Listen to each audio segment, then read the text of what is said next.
Once again, today too, we welcome you to the program Know Yourself. This is a channel that we have designed to help build our relationship, to give us information. We've been educated so that we can all live peacefully in our relationship. My name is Counselor P.S. Kwofie.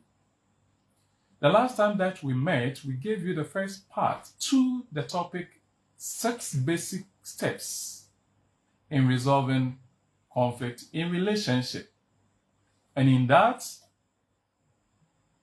bulletin, we made you aware that conflict is inevitable in our relationship.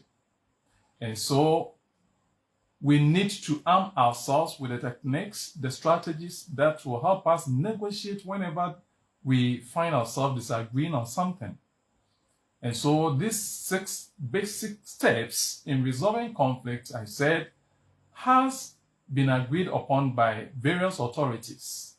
And so we said the first step is for you to clarify the issue. So clarifying the issue is the first one. Try to set the pace. What are you disagreeing on? The two of you must be on the same page by trying to avoid the side issues. So you clarify the issue and put the negotiation on a table.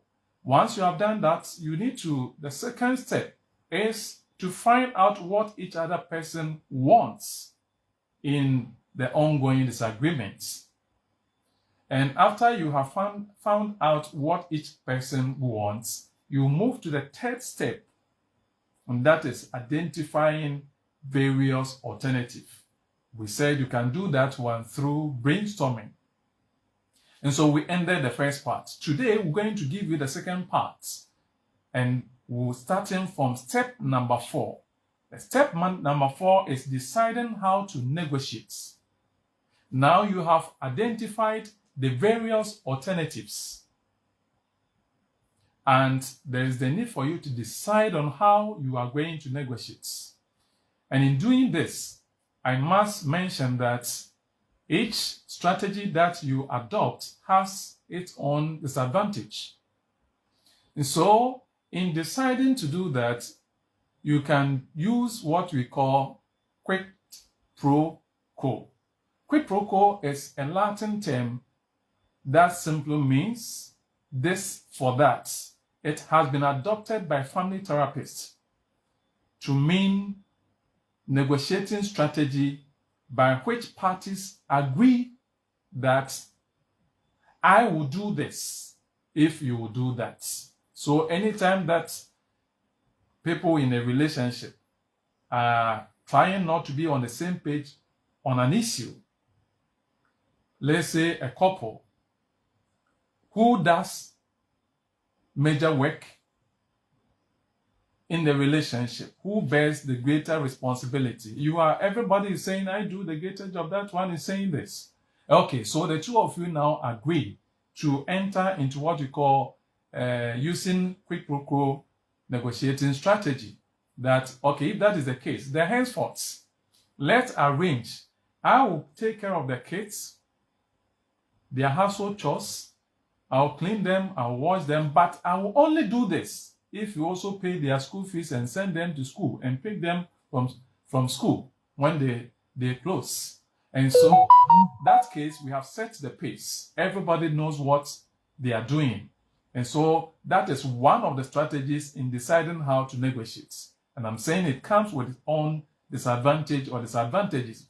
This is so because in that relationship, in that agreement, means that anytime the other person feels, I'll be watching. Whilst I honor my part of the deal, I'll be watching whether you're also doing yours. So once you fail to honor yours, I may also stop. So that is one challenge. And then the second disadvantage is it is mostly very difficult for us to be able to identify relative equivalent divisions, so as to say that you will do this and I'll do that.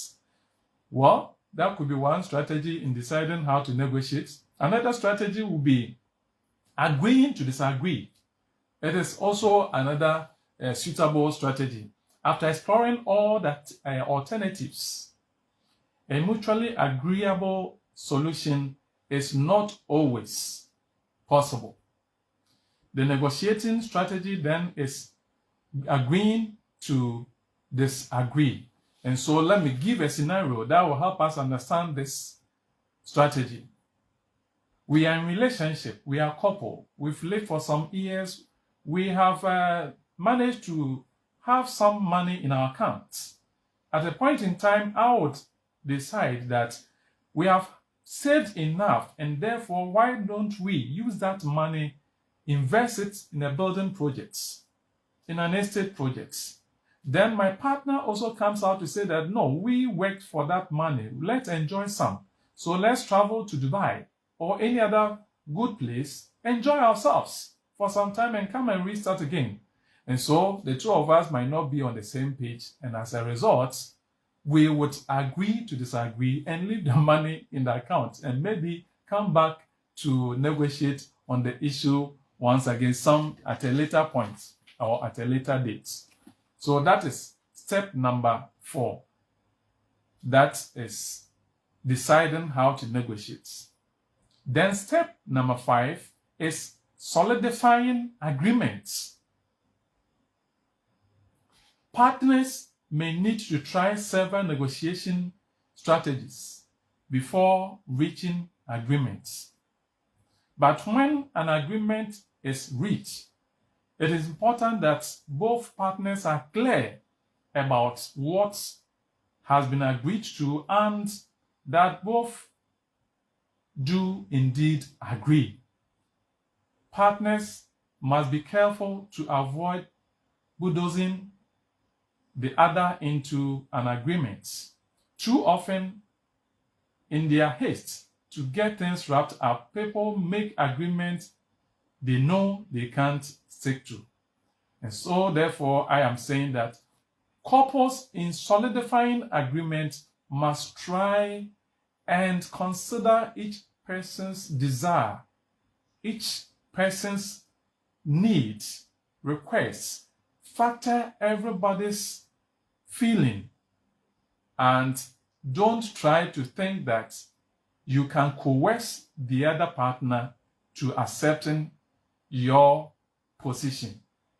Try and amicably, in a loving manner, in the tender manner, carry him or her along with you to be on the same page. That is what we call solidifying agreements. And in doing so, we are saying that you can do that by, if you can write it on a piece of sheet or paper, put it at a vantage point and visit it from time to time.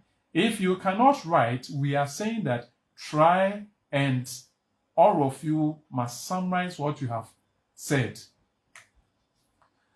The last point, which is important for us to pick, is reviewing and renegotiating. Once an agreement has been negotiated, it is easy to assume that the issue has been settled once and for all. Unfortunately, this is rarely the case.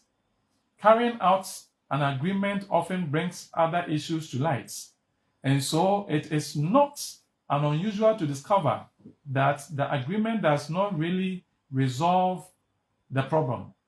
A timely review ensures that bad feelings about the agreement do not go on too long. And so there's that need for you from time to time, because you are human beings, to get back to whatever you agreed upon and see whether there's a possibility of identifying that no, one person is about drifting off or skidding off the road. And then you review it, renegotiate, and the process may begin again. Once again, we want to thank you for your time today too. My name still remains Councillor P.S. Kwofie.